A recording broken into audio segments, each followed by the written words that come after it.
Welcome to the Hospital Finance Podcast, your go-to source for information and insights that can help you protect and enhance revenue at your hospital. And now, the host of the Hospital Finance Podcast, Michael Passanante. Hi, this is Mike Passanante, and welcome back to the Hospital Finance Podcast. Today, I'm joined by Bruce Brandes, CEO and founder of Lucro, a new service designed to help hospitals quickly and efficiently sort and assess potential vendor partners. Bruce is an expert in the hospital buying cycle, and he's joined us to discuss some of the new tools and strategies hospital leaders are using to accelerate decision-making. Bruce, welcome to the Hospital Finance Podcast. Hey, thank you very much for having me, Mike. I appreciate this opportunity. We're happy to have you, Bruce. First, just to give us some context, could you explain a bit about Lucro? Sure. So we started about 2 years ago on a journey in partnership with health systems that collectively operate about 20% of all the hospitals in the United States to figure out how can we help them to accelerate their decision-making process, as well as to align and become more efficient in leveraging their scale as they make decisions around potential vendor partners. So in partnership with those organizations, we've actually spent the last couple of years building and now subsequently delivering a platform to help healthcare organizations to make better decisions faster regarding vendor partners and accelerating their evaluation and buying cycle.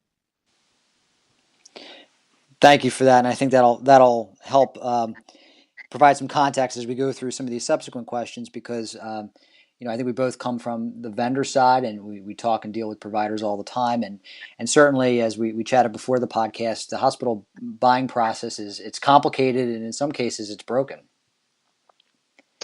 Yeah, and one observation that I've made is, it used to not matter that much if healthcare organizations took years from the time they identified a need till the time they actually started acting on it and making decisions. But the reality is now, with competitive pressures in the industry being what they are, many times you don't have years, you have months, and in some cases even less, to be able to make strategic decisions. And sometimes those decisions are not necessarily about buying something new. Sometimes the right decision is to leverage more effectively what we already have, or an internal workflow or best practice.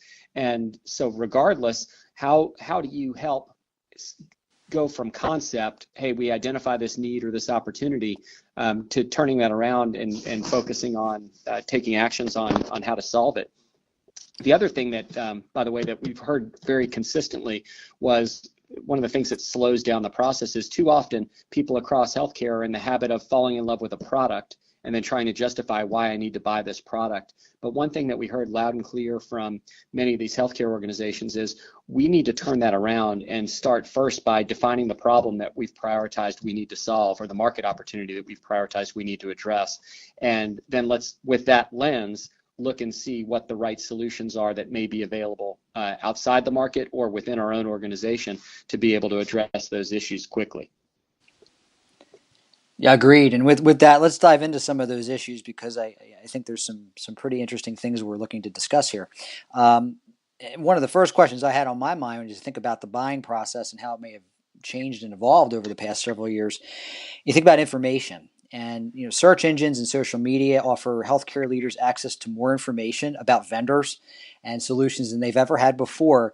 Yet we still see issues with the hospital buying cycle. So, given that proliferation of information, what do you think is still not working well with the hospital buying process?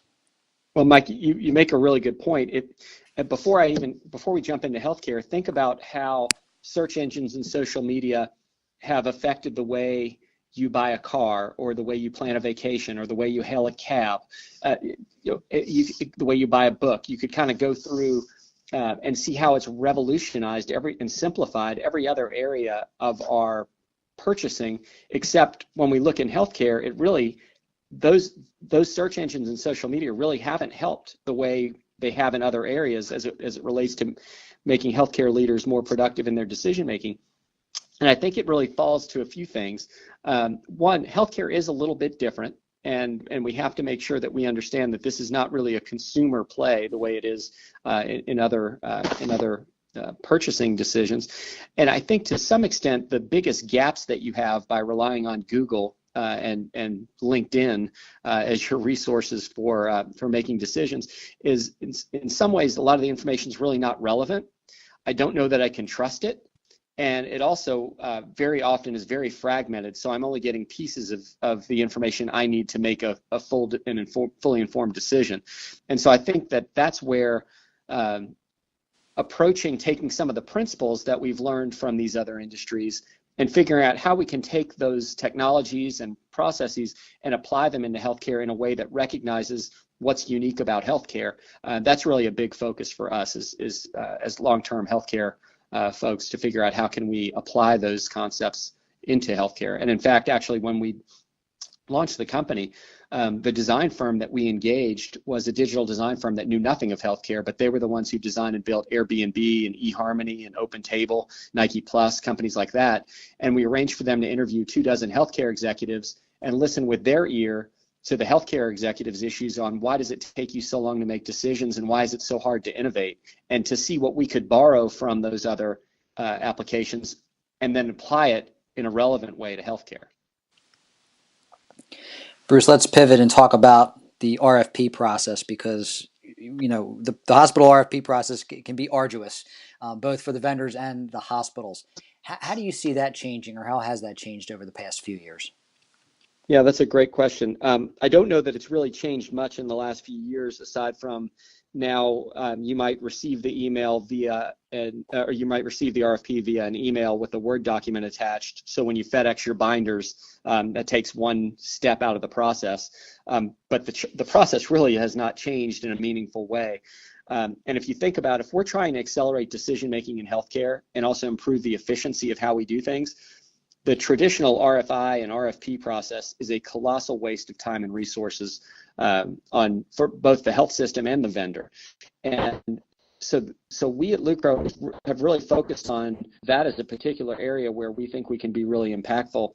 And I'd mentioned to you earlier that we started as an organization, before we ever built a product, we partnered with health systems that had critical mass of 20% of the marketplace. And we thought that was really important if we're going to change behaviors, was to have that influence over the market and the ability to crowdsource knowledge. And so I think that the opportunity here is recognizing why someone needs to do an RFP. It's because they want to de-risk a decision, and they want to be able to make sure that they're getting the best deal. But sending out a Word document via email and flipping through a bunch of binders that come back a few months later is probably not the best way to do that.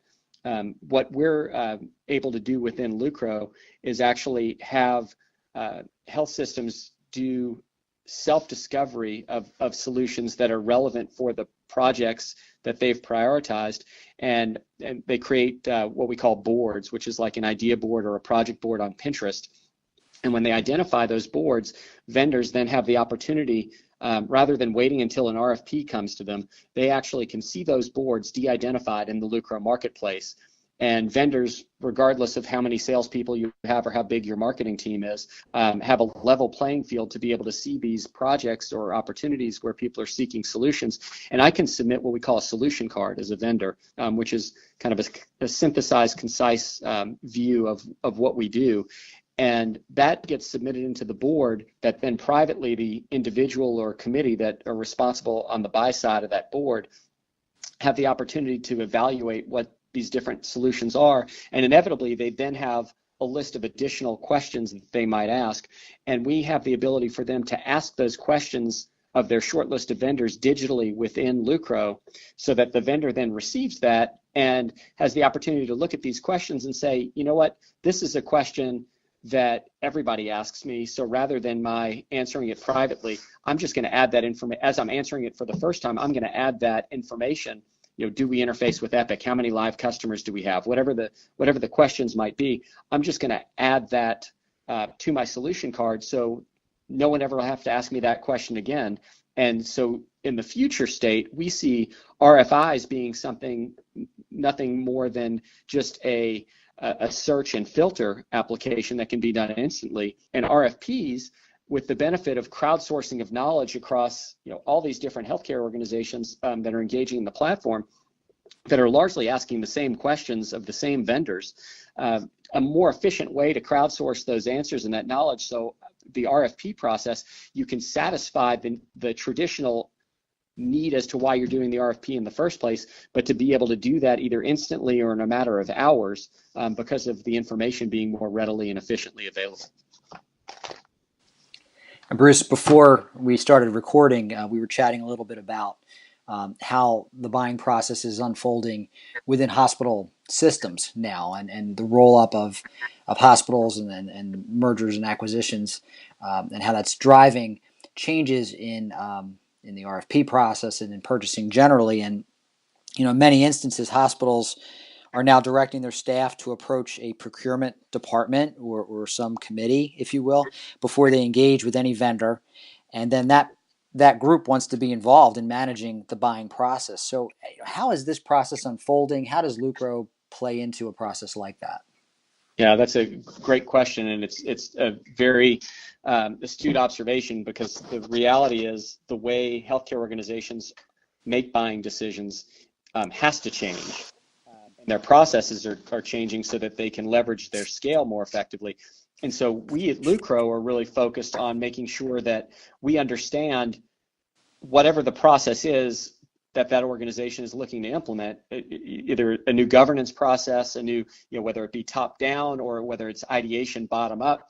And we've provided a technology platform that's designed to support whatever that workflow should be. But regardless of whatever that workflow should be, the one thing that we consistently hear is, particularly from the people in the purchasing department as well as in IT, that historically we end up having to be the bad guys, because more often than not somebody goes and falls in love with a product or has this project going on that we have no idea about, and they don't come to us until they've already made a decision. And then whether it be because of the IT requirements and diligence that are needed, or the purchasing requirements and diligence, by then I have to be the bad guy because I'm now slowing down your process, which I didn't even know there was a process underway. So what we're finding now through the collaboration capabilities within our platform, there's now a more effective digital way to raise visibility and to get alignment across all those different stakeholders who might have a role in helping to support the decision, whether you're the business owner, the clinical owner, the IT diligence person, or the purchasing person responsible for executing on a contract.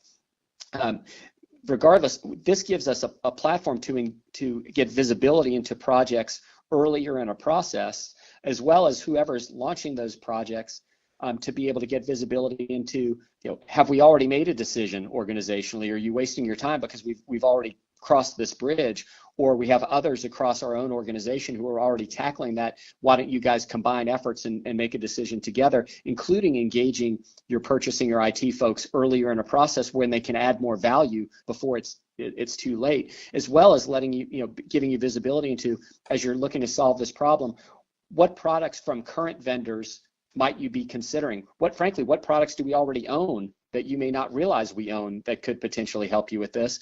And if it is something that's new and different, how does that compare with the things we already own? And is it on our GPO contract, for example? So all of these types of things that both IT and purchasing resources can do to help really improve a process and add value to a process.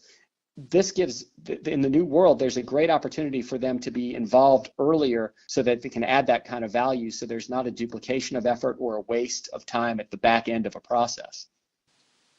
And Bruce, you mentioned stakeholders in your explanation there, and certainly getting all of the right stakeholders to the table and understanding and vetting their concerns is a challenge for hospitals. And as you see health systems getting bigger, how are they tackling this challenge?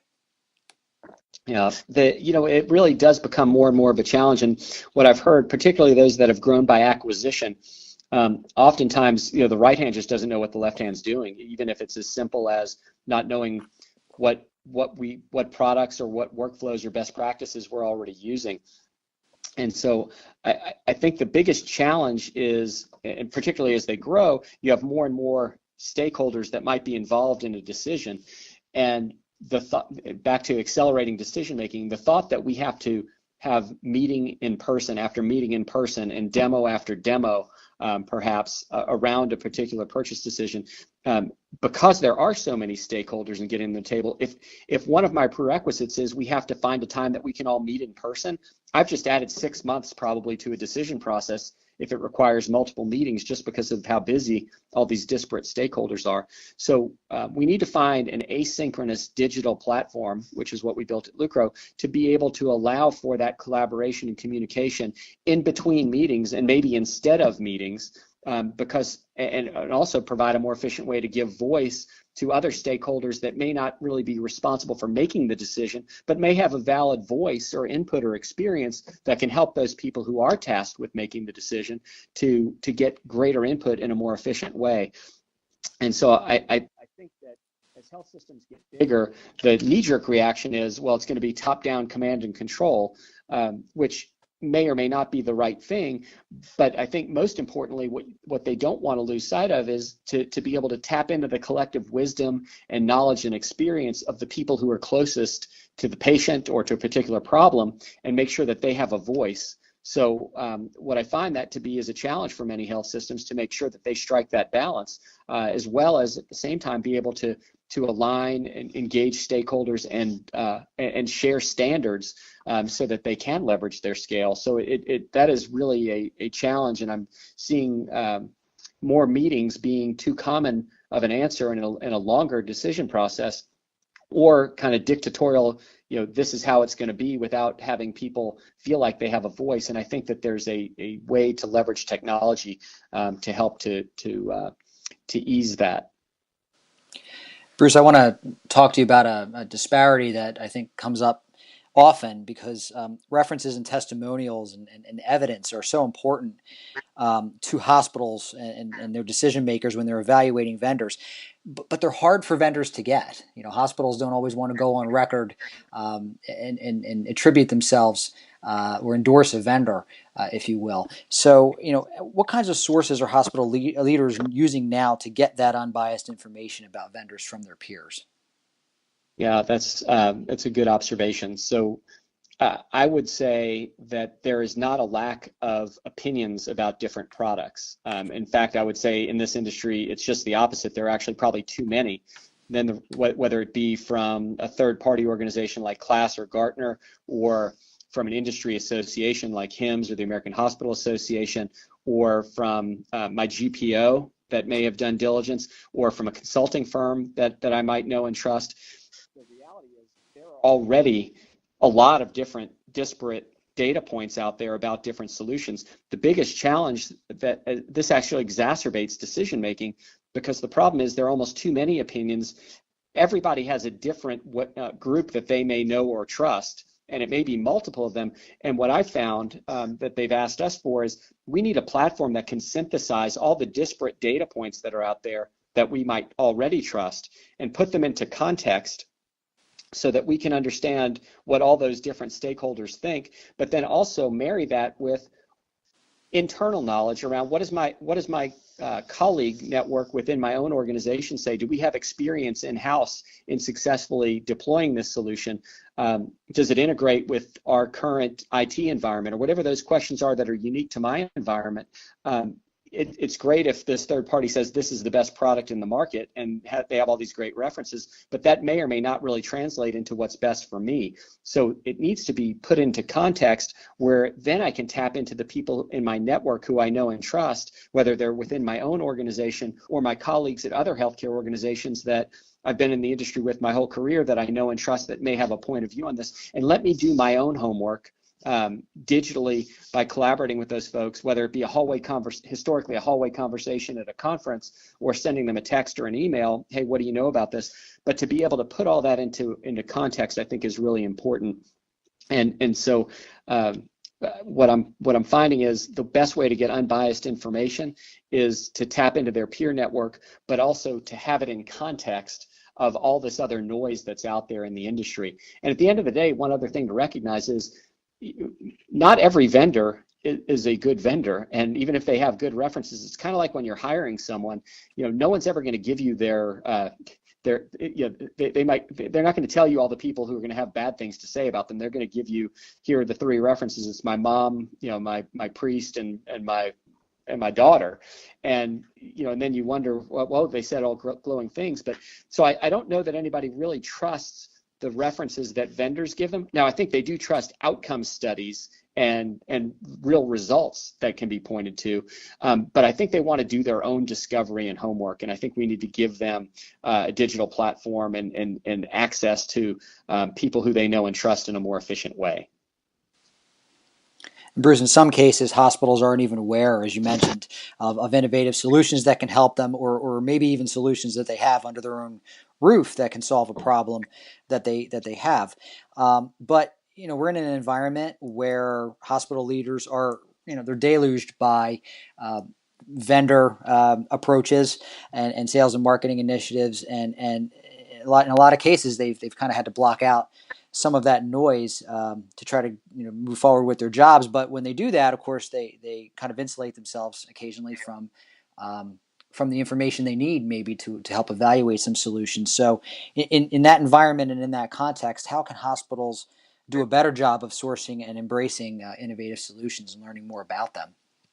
Yeah, that's a good point. And that's a big part of what our mission is about, because what we've realized is, as you have more and more consolidation in healthcare on the buyer side, and this incredibly growing proliferation of new entrepreneurs and new vendors that are trying to call on them, the math just doesn't work. And the rate of cold calls, spam emails, people trying to shove a chocolate down someone's throat at a trade show, those are no ways to get someone's attention, to who's going to pay attention to you. And frankly, most real buyers avoid those things and ignore them, and it actually becomes a hindrance. And what I found is, and the way we designed our platform intentionally was about defining the problem first. So I think that the way a hospital system can do a better job sourcing and embracing innovative solutions is to recognize that just because someone's trying to sell me something, and it's important to them, odds are it's probably not a priority to me. So I have to tune all of that out. So the first thing is, I would say, redirect all of that unsolicited outreach, and don't let that be a distraction to not only you, but to your organization, because it can be, because what ends up happening is that cold call that you don't reply to, or that email you don't reply to, that person ends up going answer shopping, and then they'll end up wasting somebody else's time in your organization. So the first is to put in a process to gain control over that and visibility into that, and then turning it around and saying, let's define our problems first. And that's really what Lucro is about. Define your problems, put those projects on a board in Lucro, de-identify it as to who your healthcare organization is if you'd like, and let vendors see that and submit to that if they're relevant. And ultimately, it's similar to, think about it in the dating world. It used to be that somebody would go to a bar and think that they're going to randomly run into someone who will become their soulmate. Today, you have technologies like eHarmony and Match.com that rather understand what each party might be looking for and help to put them together. And that's a good bit of what we're trying to do, is let the organizations, the health systems, define what problems they've prioritized or opportunities they want to focus on, and then allow relevant vendors that might have a solution to be able to submit to that board, where I privately, as a buyer, can evaluate that. I think the last statistic I saw in a study was 60% of all of the decision-making process happens before a vendor is ever contacted. So people want to do more and more self-discovery. I know that's true of when you buy a car. You don't just go to the lot anymore and tell the salesman, I'm looking to buy a car. You've done all of your homework ahead of time, and when you go, you have a point of view with specific questions when you engage in purchase. And so in much the same way, I think we can kind of turn that around and provide a digital platform for relevant parties to connect. Back to the dating analogy, I'm not telling you that you should get married, but it's probably worth you guys going to have a cup of coffee. And that's kind of where we think we can help to tune out the noise a little bit, so that hospitals can know about the innovative solutions that are relevant for them without being distracted by the things that are not. If a hospital would like to learn more about Lucro or sign up to use the service, where can they go? It's as simple as going to lucro.com, lucro.com, and in the upper right-hand corner, clicking on log in or join now. And the thing I did fail to share with you is the foundation of what we've built is all free. So for what I described to you in terms of the use case for health systems, there's no cost for a health system to start using Lucro. And there's actually no cost, no implementation, no training required. You can just log in, and hopefully, as we made the platform generally available February this year, and it will get better and better. But ultimately, we think it's pretty simple and intuitive, kind of like LinkedIn. You don't have to be trained on how to use LinkedIn. So we would invite you to start using it. Reach out to us as you have questions. And then if you're a vendor, much the same way, it's free for you to create your solution card that has your profile, attach your marketing collateral, all your social media accounts and videos and other supporting documentation in the context of our solution card. It's free for you to see all the boards that have been created across the Lucro community. And as you see boards that are relevant for you, it's free for you to submit to the first few boards so that you can understand how this works. And then ultimately the model is a freemium model, where there are premium services that we offer on both sides, but the fundamental functionality on health systems in terms of being able to be the system of record and align and collaborate around these boards for an unlimited number of users and be able to digitize the legacy RFI, RFP process. There's no cost for any of that functionality. And we always maintain the privacy first of the healthcare organizations. And on the vendor side, there are some really nice premium services that we can offer that help raise the visibility and deepen the understanding of your offerings at scale, where what Lucro's real business is. If you think about the metadata that we capture as a byproduct of all this activity, that's really our long-term business, is capturing all of this, these insights as to what people think and what they're looking for, without ever compromising privacy of any one individual or organization.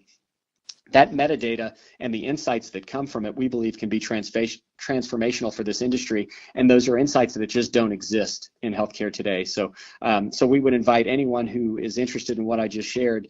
They can either reach out to me directly. My contact information is bbrandis, BBRANDES, at lucro.com, or just go to lucro.com and get started. Bruce Brandis, thanks for joining us on the Hospital Finance Podcast. My pleasure. Thank you, Mike. If you have a topic that you'd like us to discuss on the Hospital Finance Podcast, or if you'd like to be a guest, drop us a line at update@bessler.com. This concludes today's episode of the Hospital Finance Podcast. For show notes and additional resources to help you protect and enhance revenue at your hospital, visit bessler.com/podcasts. The Hospital Finance Podcast is a production of Bessler Consulting.